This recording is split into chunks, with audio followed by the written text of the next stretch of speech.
Hello and welcome to Sex in the News. We are the Siegel Brothers. Tonight's stories we're going to bring to you, we'll start with researchers have examined federal sex offenses and racial disparities in sentencing.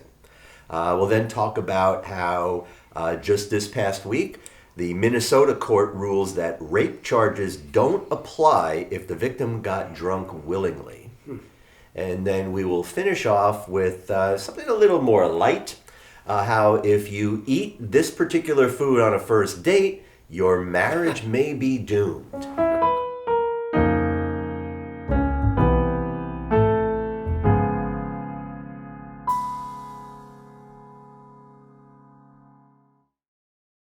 So our first story for tonight, again, we're talking about how federal sentencing guidelines for sexual abuse, including child sexual abuse and child pornography cases, are not handed out equally. This is atrocious, like so many other things. It really is. And this particular study was looking at, and this is in, I believe, the Journal of Criminal Justice, they were looking at federal sentencing guidelines. First, for sex offense cases, and they used data over 12 years to sort of compile that. And then they also looked at those convicted of sexual abuse and child pornography, and they looked at that across an 8-year span.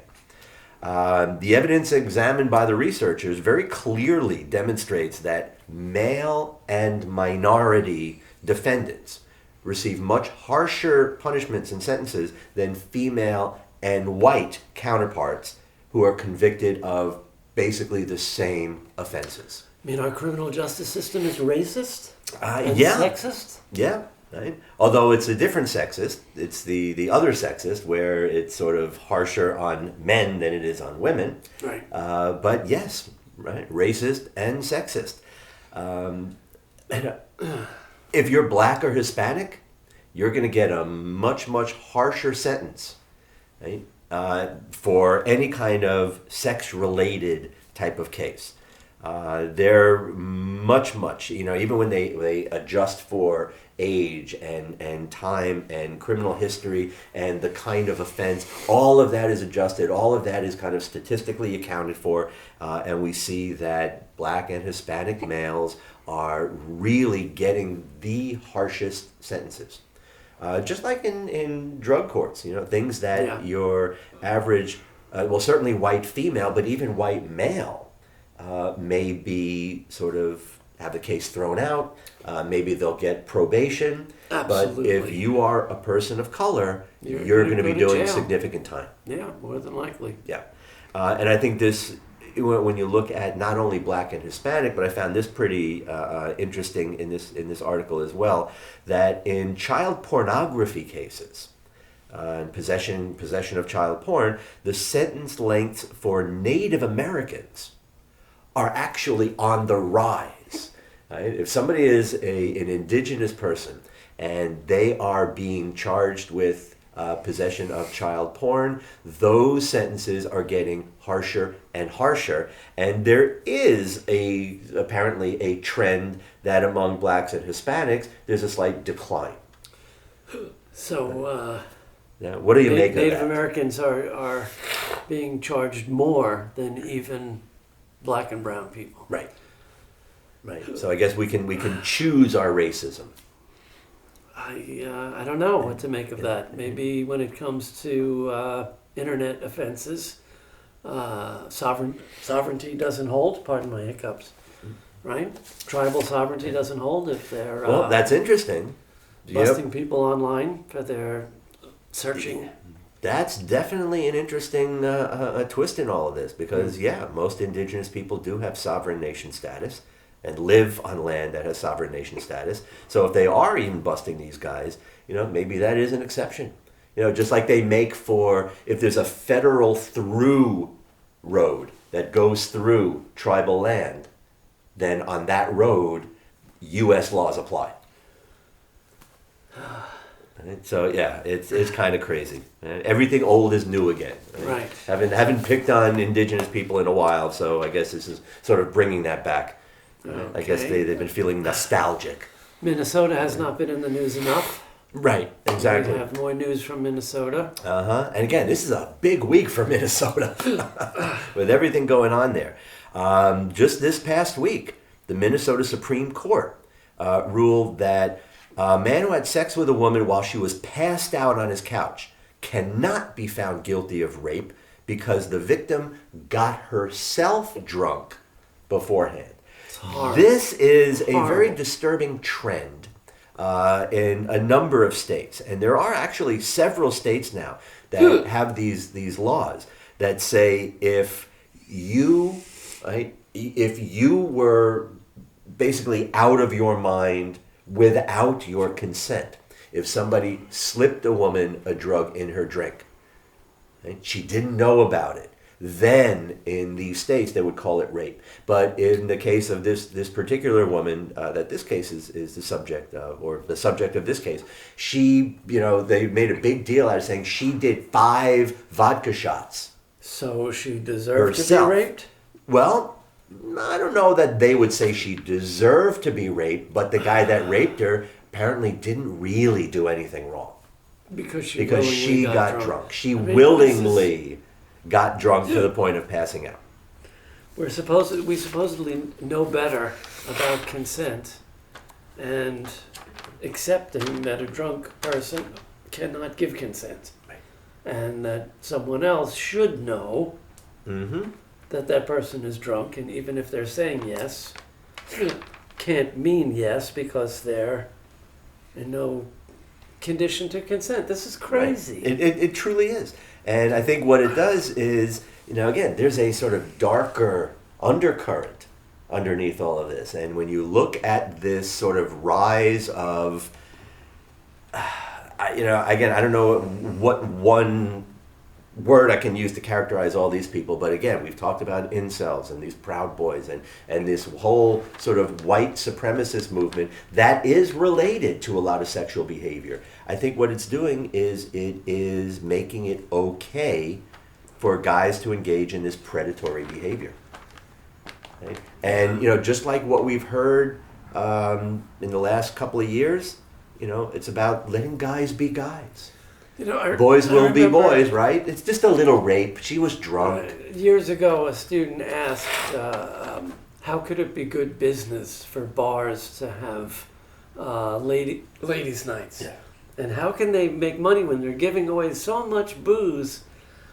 And I thought, you naive idiot. Right? Why do bars offer free booze for women?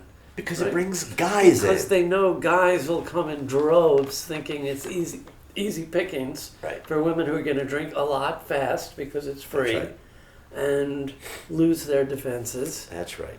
It's like a rapist buffet. Yeah. Or a salmon and honey buffet for bears. Yeah, exactly.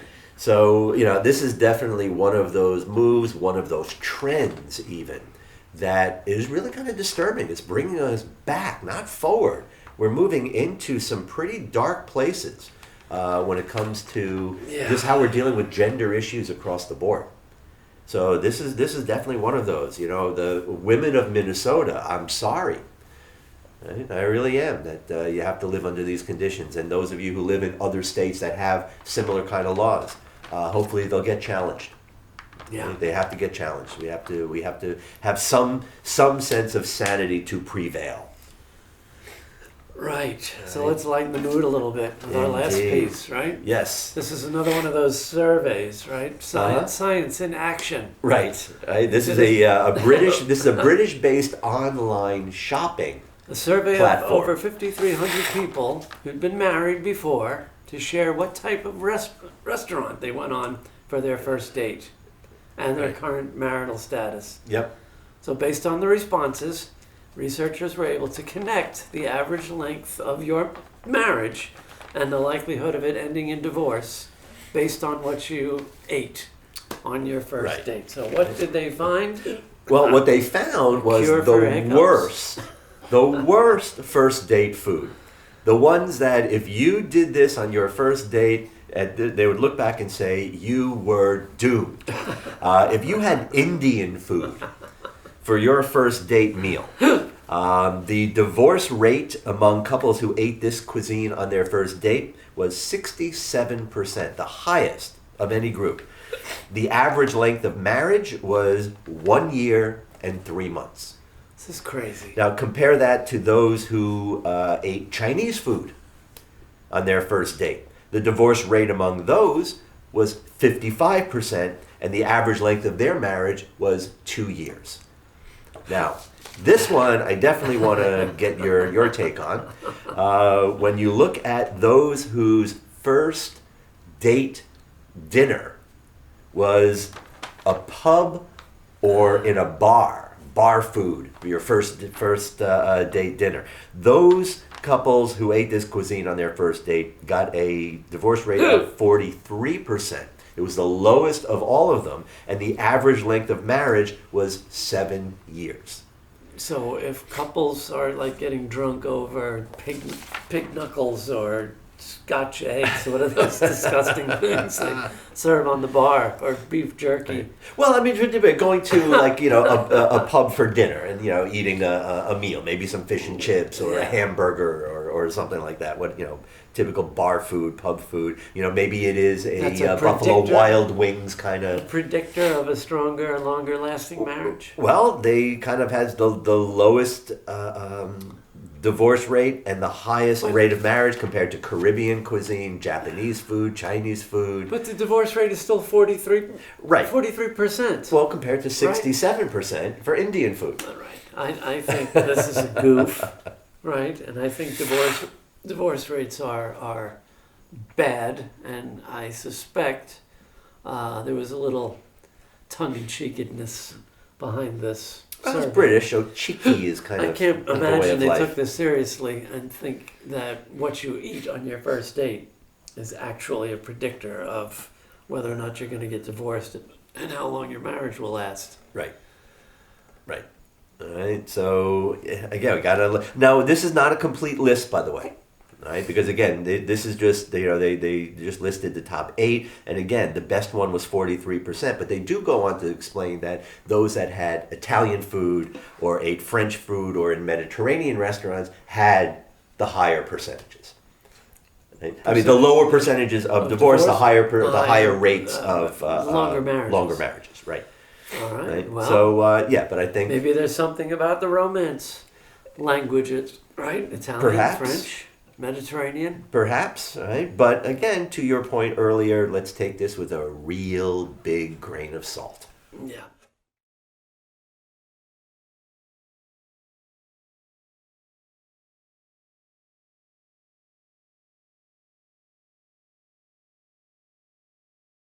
All right, and as usual, we like to end this segment with a piece that we call Poetic Justice. Our little opportunity to call out hypocrisy and other similar crimes. Indeed. And this week, we are going to give our Poetic Justice shout out to the governor of our state, Ron DeSantis. Slimy little weasel. This past week, right, the Florida legislature has passed a slate of pretty horrible bills. One thing really attacking what teachers' unions are allowed to do, especially in sort of a preemptive way with this George Floyd trial. The governor of Florida, and he was adamant about this for quite a while. It is now going to be criminal in the state of Florida to protest. Oh. And not only, just to show you how bad this moron really likes to take things, not only is it criminal to protest, but if somebody is protesting, it is now legal in the state of Florida to run over protesters with your car. Oh, that is now part of that bill in the state of Florida. It is legal to run over protesters. Like not just cops. Nope. Citizens. Yes. Because remember we saw, and especially the Black Lives Matter protests, that there were a couple of instances where these people ran their car through the crowd. Well, Charlottesville. Right? That was Well, there's worst. one other. I don't remember. I think it was possibly Minnesota as well. But that's a crime. They got in trouble for it. In the state of Florida, they would not be punished for that. Insane. It truly is. But that's not the worst Gets of it. worse. Right? The reason we're giving him a shout out is really for House Bill 1475, which is a bill that not only bans trans kids from participating in girls' high school sports, but if somebody is participating in those sports and somebody just suspects or thinks they might be trans, they are now subject to pretty thorough genital inspections, genetic testing, and some pretty invasive testing for hormonal levels, including, natural testosterone levels. I mean, I don't care what kind of blood test they want to do, wrong as it is. Yeah. It's not as invasive as demanding to inspect one's genitals. Right. Right? We joked about this 2 years ago when idiot lawmakers in North Carolina tried to propose these bills around public bathrooms. Right. And the use of the public bathroom had to, the user of a public bathroom had to match the gender on their driver's license or birth certificate.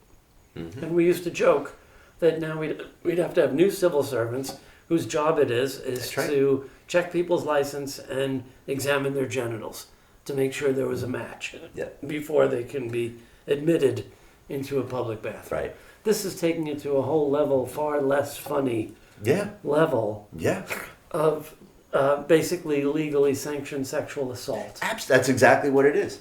And, even going further back, and even now we're talking about it, there's been these, ridiculous sort of drunk guy T-shirts that guys have been wearing for a long time. And you remember that FBI female body inspector. Yeah. And I remember, years ago that shirt, female genital inspector.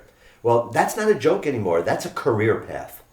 And that is just insane. Our schmucky governor has his way. Which he did. It's passed. He signed it. It's passed by the House, right? It passed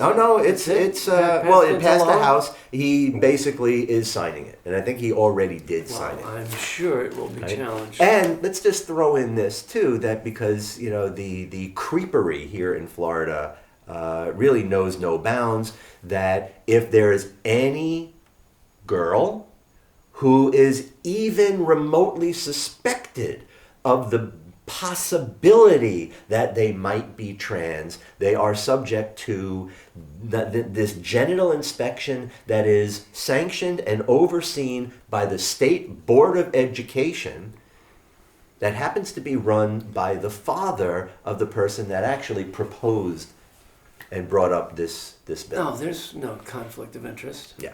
Right? Okay. So again, when people say there's an agenda, there's an agenda. They point out, and I think importantly, that trans kid, thanks to the Florida High School Athletic Association, trans kids have been playing in team sports in Florida since 2013. Right. Right?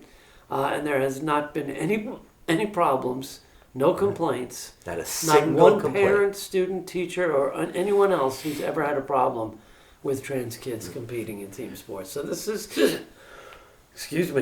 this is entirely on the politicians and their attempt at throwing red meat to the base that will get riled up at issues like this. Right. And they don't even need their base for this. They're doing this on their own. So, there's nothing about this that has anything to do with real life. This is purely a political stunt. And how many people have to suffer for it? Right? So, because you're such an asshole, our tribute to Governor Ron DeSantis as this week's Poetic Justice, we give you our traditional salute. And that'll do it for this week's Sex in the News. Again, we are the Siegel Brothers. Please subscribe, hit the like buttons if you're seeing this on Facebook, share it as much as you can, and we would love to hear from you. So I'd love to have your comments. See you next Sunday.